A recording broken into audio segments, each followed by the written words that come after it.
That I grew up on the mean streets of Milwaukee. I'd ride my bike down those mean streets to Lorette's to buy baseball cards for a nickel. I'd spend hours positioning those little green army men in the backyard, and I was always hoping that Christmas would bring not a Red Ryder BB gun, but the coolest army tank ever. This is Tiger Joe. Gigantic. With walkie-talkie operator, machine gunner. Tiger Joe. Rugged. Powerful. Ready for battle. So what's the point? Nothing really. Just saying that in the Eastern Conference semis, the Bucks went full Tiger Joe on the Boston Celtics. They wrapped it up in 5 tonight at Fiserv Might be the Forum. funniest kid ever. I mean, God. Come on, Tiger Joe. What's wrong with you? Come on, man. Give me that.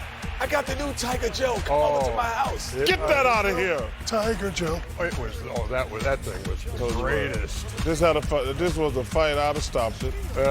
Gordon Hayward there. Throw in the towel. Part of in the towel. early 12-0 Boston run. What's my man in Rocky? Throw in the damn towel. Throw in the damn towel. Throw in the towel. Chris Middleton. Bald-head black guy. Yeah, the bald-head black guy. Throw it, killing him. Throw in the towel. Rock. It was a 13-0 bridge between the first and second quarters. George Hill, 38-25. Jack, throw in the damn towel. Kyrie had 15 on 6 of 21 shooting. Jimmy, music, please. Milwaukee goes 12-2 on them. Come on, this is a clincher. You can't do that to Milwaukee, Don. You can't. You're right. You can't do that. Oh, watch this. One more. Oh, come on. Yeah. Chris Middleton for 3. He had 19. Oh, boy, I can't wait to get to the meeting. There's a steal. There's a freak. I hope the Brewers in town. I can see Ryan Braun, Christian Yelich.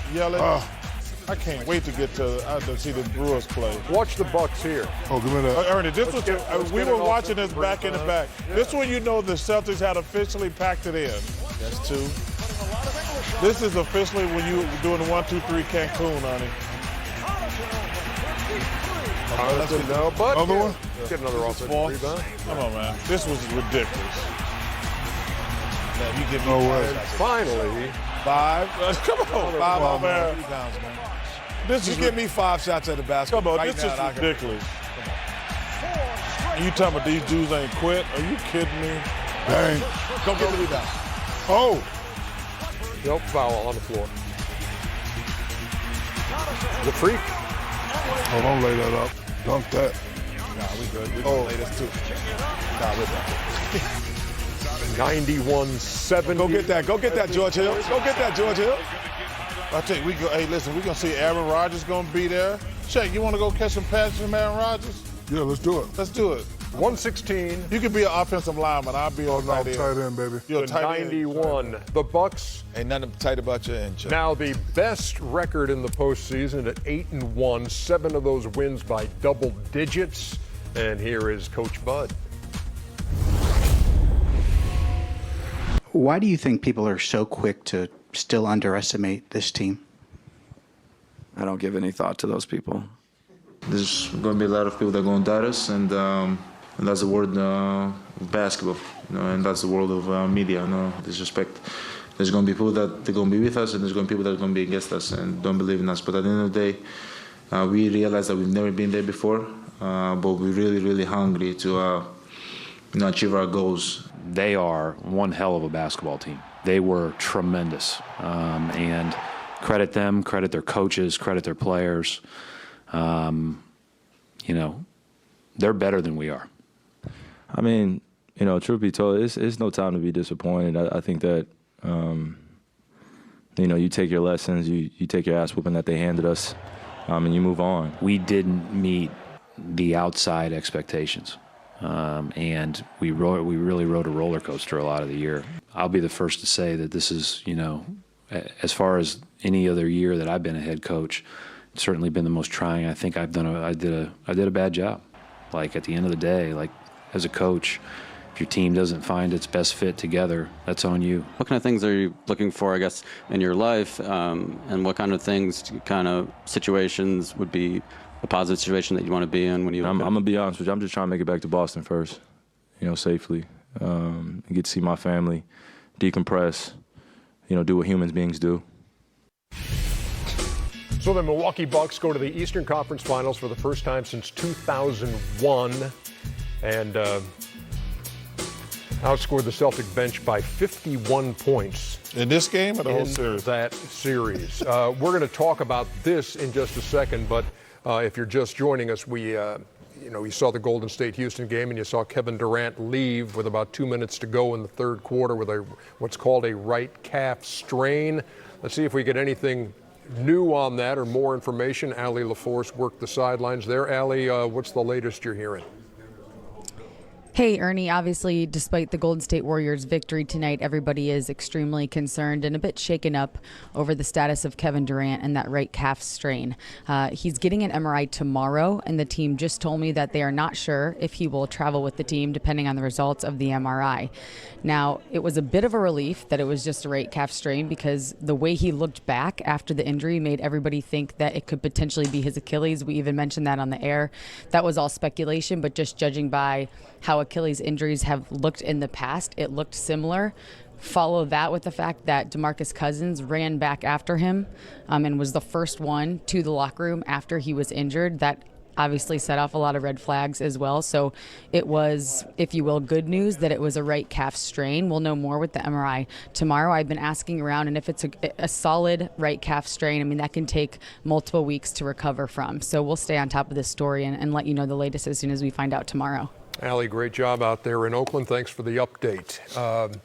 And now let's talk about what we just saw with Boston and Milwaukee. And there was a lot said in that post-game rip that you heard about expectations. Brad Stevens saying, "Hey, I'll take responsibility," and that kind of thing. I appreciate Brad taking responsibility. I didn't like the fact that he said we didn't meet outside expectations. What about inside?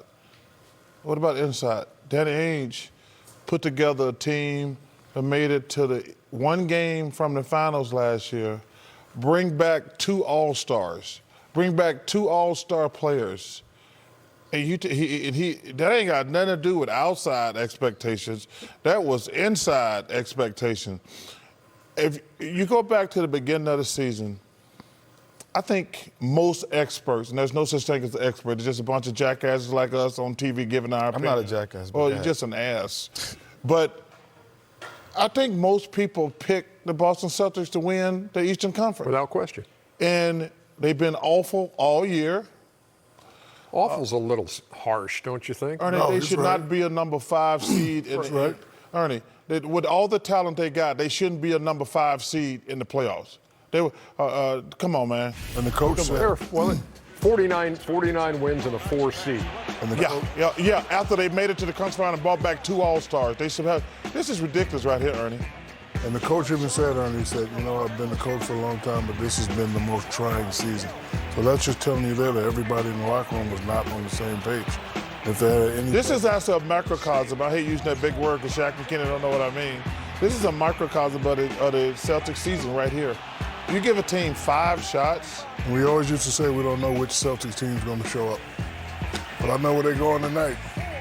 You know what, Ernie, and I tell you what, it really pisses me off, to be honest with you, as a player. And what I mean by that is, and Shaq and Kenny know what I mean, ain't nothing worse than having a lot of talent and your team sucks. Like most of the time when you play in the NBA, you kill to have a good team. Am I right, Kenny? Agreed. And when you have a good team and it don't work, it's the worst feeling in the world. Because there's teams out there like who work hard all the time, and the coach will be like, I wish I had some players. The Celtics got plenty of players. And that was not, this was an awful year for the Celtics. Any doubt that Kyrie Irving is out the door? Well, that's still speculative, but I will speak on reality. I think the one thing that we're here for is to, you could hear people say on television, well, they don't look like they're getting along. Or they don't look like look at the way he's walking in the locker room. Look at where he's sitting on the bench. They don't know. And honestly, we're here because we can read through all of that. And we can say what chemistry really is. And when you looked at the Celtics from start to finish, the chemistry, this is what wasn't there. From guys who've been in locker rooms with chemistry. And what that means is, I have a belief that the person next to me is going to do this job regardless of the circumstances.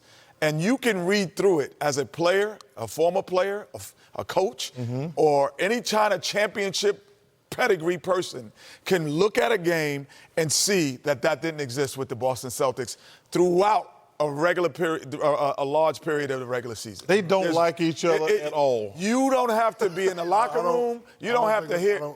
I don't know if it's like, dislike. I just know that it wasn't that there. They don't like each other. They don't like the newness of what happened. Last year they didn't have certain big name guys, and we made it all the way to the Eastern Conference Finals, all the way to the finals.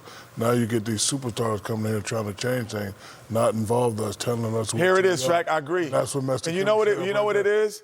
It was reluctant participation. I reluctantly give you the ball at times. I reluctantly come over. I'll do it, but it's reluctant. Right. It wasn't free will at all. It didn't look free will, but short spats of the NBA season. It didn't look. Last year, it was free will. It was, man, that's beautiful to watch.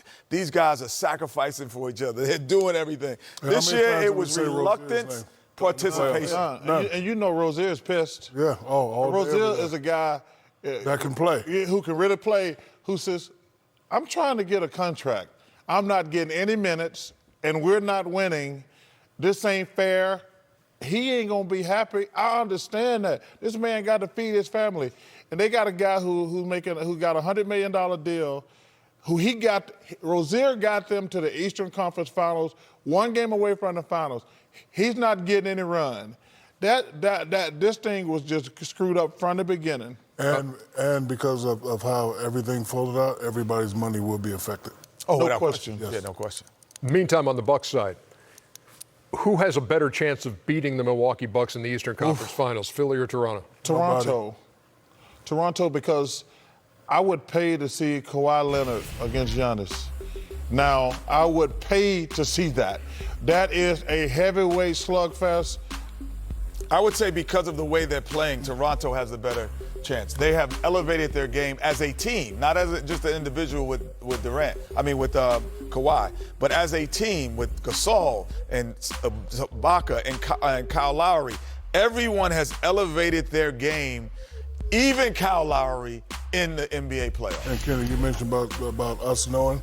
I'm watching Giannis closely. After the win tonight, he ain't happy. He didn't celebrate. He didn't celebrate. He ain't not happy. satisfied. Yeah. I seen that look before. Where was it? Milwaukee.